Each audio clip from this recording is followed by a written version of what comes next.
आज शिकार बहुत अच्छा रहा। अब महल लौटने का समय आ गया है।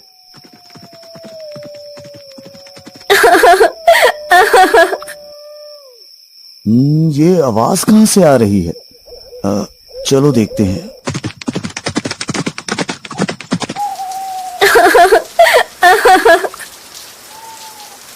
हे देवी, तुम कौन हो और यहाँ इस घने जंगल में क्या कर रही हो?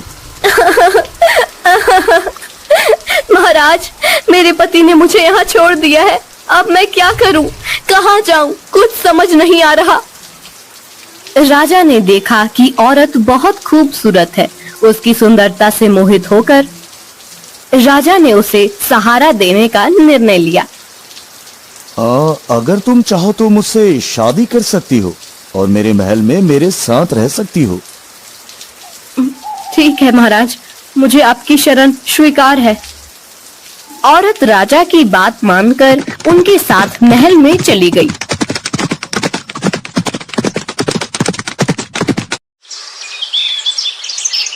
दोनों ने शादी कर ली।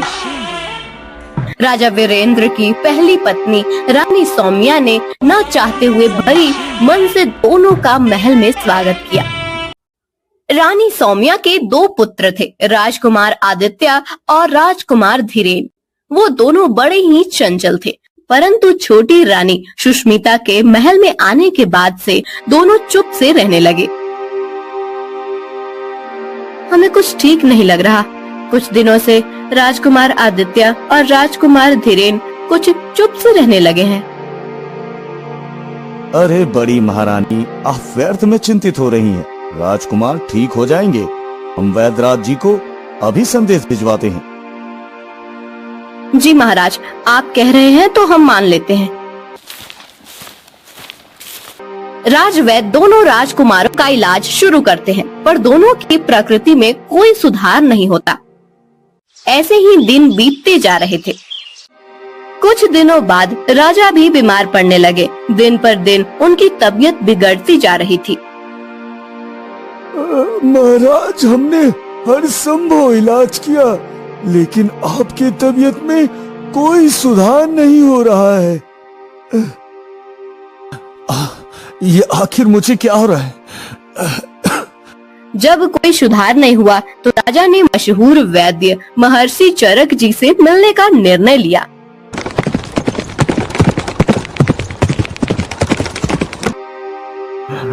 महर्षि जी, मैं बहुत बीमार हूँ। जब से मैंने नई शादी की है, तब से मेरी तबीयत बिगड़ती जा रही है। महाराज, क्या आप बता सकते हैं कि वो औरत आपको कहाँ मिली थी? महर्षि, वो मुझे जंगल में मिली थी, जब मैं शिकार से लौट रहा था। महाराज, वो औरत नहीं, इच्छाधारी नागिन है। नागिन, उसके जहर के कारण ही आप बीमार हो रहे हैं। महाराज, मुझे विश्वास नहीं हो रहा कि मेरी नई रानी नागिन है।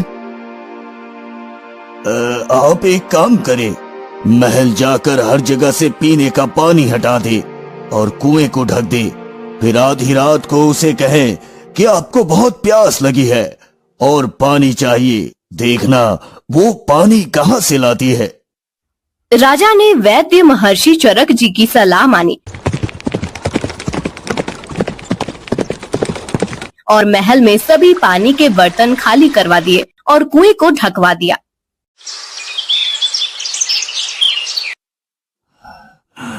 मुझे बहुत तेज प्यास लगी है, मुझे पानी दो। ठीक है, मैं पानी लाती हूँ। नई रानी बिस्तर पर लेटे लेटे ही एक गिलास हाथ में लेकर पानी ढूंढने लगी। उसने अपना हाथ बिस्तर से लंबा करके पूरे महल में पानी ढूंढा, लेकिन कहीं भी पानी नहीं मिला।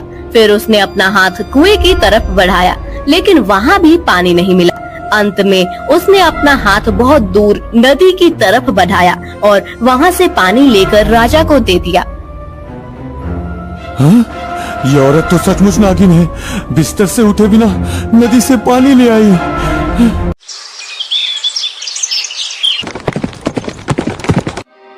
महर्षि जी, मुझे यकीन हो गया है कि वो औरत नहीं नागिन है।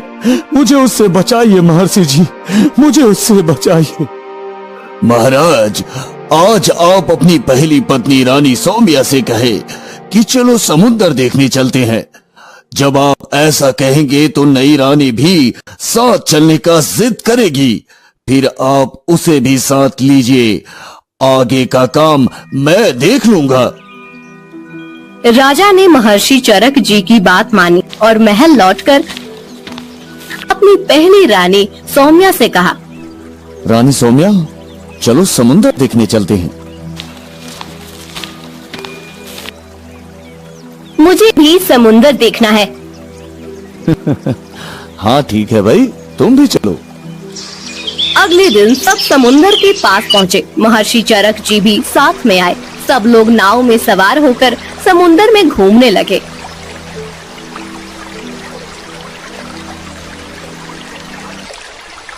ये समुद्र बहुत गहरा है, आज तक कोई भी इसकी गहराई का पता नहीं लगा पाया। मैं समुद्र की गहराई का पता लगा सकती हूँ। अरे, जब बड़े बड़े तैराक और नाविक आज तक इसकी गहराई का पता नहीं लगा पाए, तो तुम कैसे लगा सकती हो?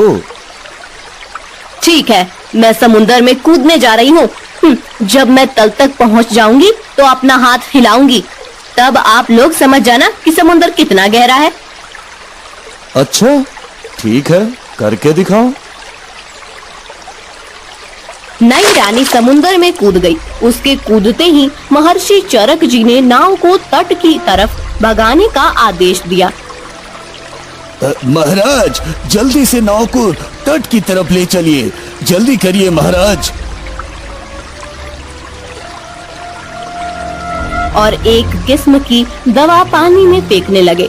नागिन ने जब समुद्र तल तक पहुंचकर हाथ हिलाया तो वह महर्षि चरक जी की दवा से पत्थर बन गई और वहीं जम गई। महर्षि, आपने मेरी जान बचाई, इसके लिए मैं आपका हमेशा ऋणी रहूंगा महर्षि, हमेशा आभारी रहूंगा।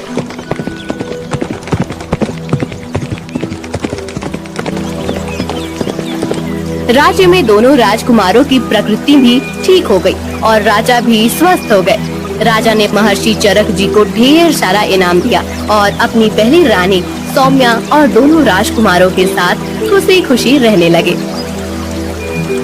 कहा जाता है कि वह नागिन आज भी समुद्र तल में अपना हाथ हिलाती रहती है। ओम नमः शिवाय, ओम नमः शिवाय, ओम नमः शिवाय। महल में इच्छाधारी के खात्मे के बाद हर कोई चैन की सांस ले रहा था, लेकिन महर्षि चरक जी के चेहरे पर चिंता की लकीरें गहरी होती जा रही थी।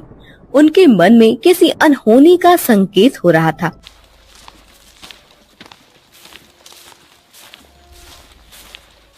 महाराज, हमें ये सोचकर संतोष नहीं करना चाहिए कि वो इच्छाधारी नागिन को समुद्र में कैद करने से सब कुछ समाप्त हो गया।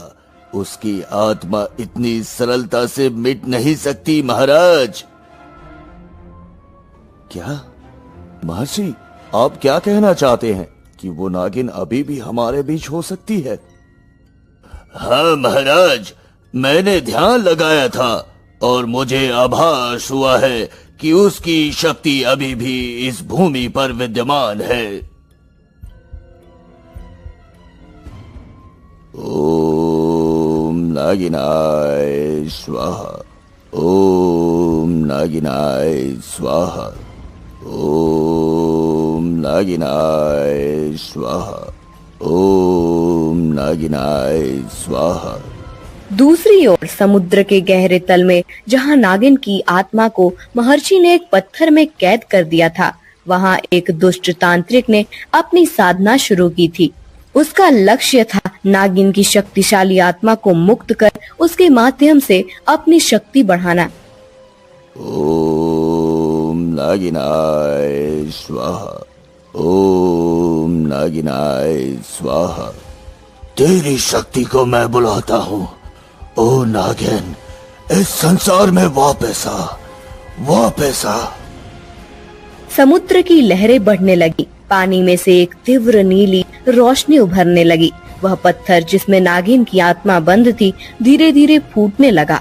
अचानक एक भयंकर गर्जना के साथ नागिन पत्थर के बाहर आ गई।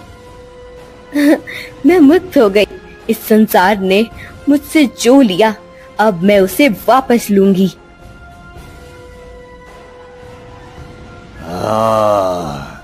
मैं तुम्हारी शक्ति के साथ इस दुनिया पर राज करूंगा, राज।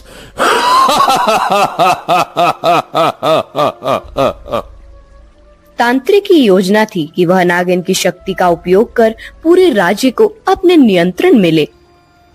ये तो संभव नहीं है तांत्रिक। नागिन ने अपनी कुटिलता से तांत्रिक को धोखा दिया। वह उसे मारकर उसके सारे जादू पर कब्जा कर लेती है। अब नागिन पहले से भी शक्तिशाली हो चुकी थी। कोई भी मेरी शक्तियों को नियंत्रित नहीं कर सकता। अब मैं अपना बदला पूरा करूंगी और उस राजा वीरेंद्र को तबाह करूंगी जिसने मुझे कैद किया था। महल के बगीचे में एक दिन रानी सौम्या टहल रही थी। अचानक उन्हें ऐसा महसूस हुआ जैसे कोई उन्हें देख रहा है।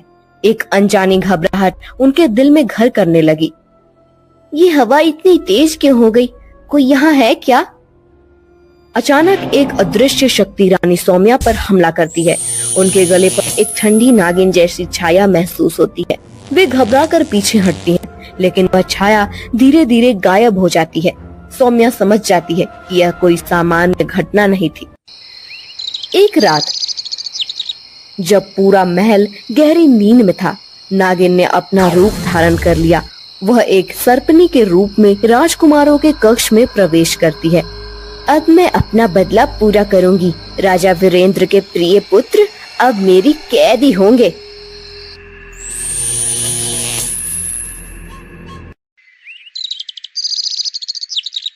महल में कोई भी नहीं जान पाता कि दोनों राजकुमार गायब हो गए हैं। नागिन उन्हें जंगल के एक गहरे हिस्से में ले जाती है, जहां उसने पहले से ही एक खतरनाक योजना तैयार की थी। अगली सुबह महल में हड़कंप मच जाता है। आदित्य धीरेन कहाँ गए? पूरा महल छान मारो, ढूंढो उन्हें। महाराज, महारानी, दोनों राजकुमार अपने कक्ष में नहीं है और महल में भी कहीं नहीं मिल रहे। महाराज, मुझे डर है कि कहीं नागिन ने ही उन्हें न ले लिया हो।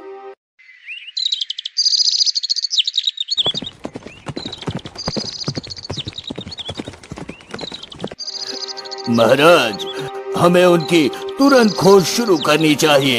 ये नागिन की चाल हो सकती है महाराज। हाँ महर्षि, हमें उन्हें जल्द से जल्द खोज निकालना होगा। जंगल के एक गहरे और अंधकारमय स्थान में नागिन ने दोनों राजकुमारों को बांध रखा है। वह उन्हें मारने की योजना बना रही है।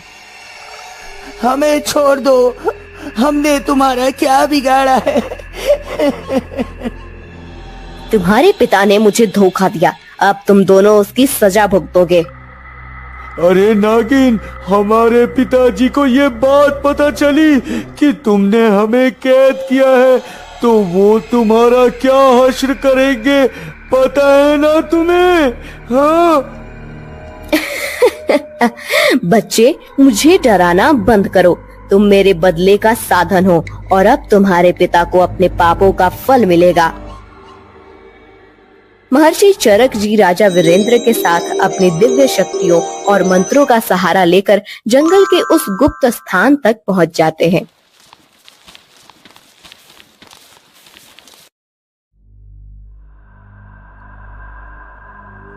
ओम नमः शिवाय, ओम नमः शिवाय, ओम नमः शिवाय।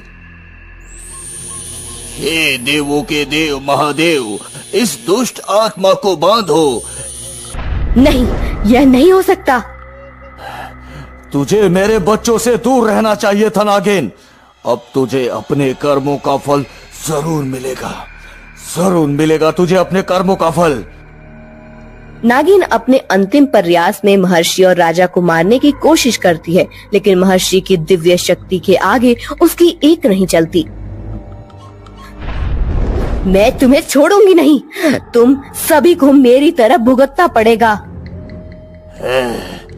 तेरा अंत आ गया है, अब तुझे कोई नहीं बचा सकता, कोई भी नहीं। महर्षि चरक जी अपने मंत्र बल से नागिन को पूरी तरह से निष्क्रिय कर देते हैं। नागिन अपनी हार मान लेती है और विलाप करने लगती है। मैं तुम्हें छोड़ूंगी नहीं, तुम सभी को मेरी तरफ भुगतना पड़ेगा। महर्षि चरक जी उसे फिर से एक पत्थर में बंद कर देते हैं। नागिन के पत्थर में बदलने के बाद राजा वीरेंद्र और रानी सौम्या अपने दोनों पुत्रों को गले लगाते हैं। वे दोनों अब सुरक्षित हैं और उनकी आंखों में डर की जगह राहत है। पिताजी, हम बहुत डर गए थे पिताजी। अरे अरे धीरेन्द्र, अब सब ठीक है बेटा, अब तुम्हें कुछ नहीं होगा।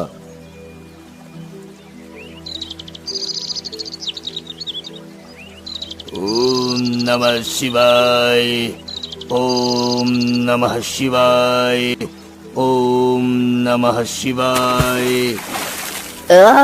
मैं फिर से हार गई, लेकिन मेरी आत्मा हमेशा तुम्हारे पीछे रहेगी राजा वीरेंद्र। महाराज, अब ये दुष्ट आत्मा कभी भी किसी को नुकसान नहीं पहुंचा सकेगी। हाँ, हे महर्षि, आपने फिर से हमारी जान बचाई। मैं आपका ऋणी हूँ महर्षि, मैं आपका ऋणी हूँ। महल में फिर से खुशियों की बौछार होती है। राजा वीरेंद्र ने अपने दोनों पुत्रों की सुरक्षा के लिए एक बड़ा उत्सव आयोजित किया। महर्षि चरक जी को विशेष रूप से सम्मानित किया गया। आज हम सब महर्षि चरक के आभारी हैं। उनकी कृपा से हमारे राज्य की रक्षा हुई है। हाँ नहीं महाराज, ये सब ईश्वर की कृपा और आपकी आस्था का परिणाम है महाराज। अब हमें किसी भी भय का सामना नहीं करना पड़ेगा और हमारे बच्चे भी सुरक्षित है। सब आपकी कृपा से महर्षि जी, सदैव आपके ऋणी रहेंगे हम। इस प्रकार एक बार फिर से महल में शांति और खुशी लौट आई। लेकिन इस घटना ने सभी को यह सिखाया कि अच्छाई के सामने बुराई कभी टिक नहीं सकती। नागिन की आत्मा को हमेशा के लिए समुद्र की गहराई में कैद कर दिया गया था और वह कभी वापस नहीं आ पाई।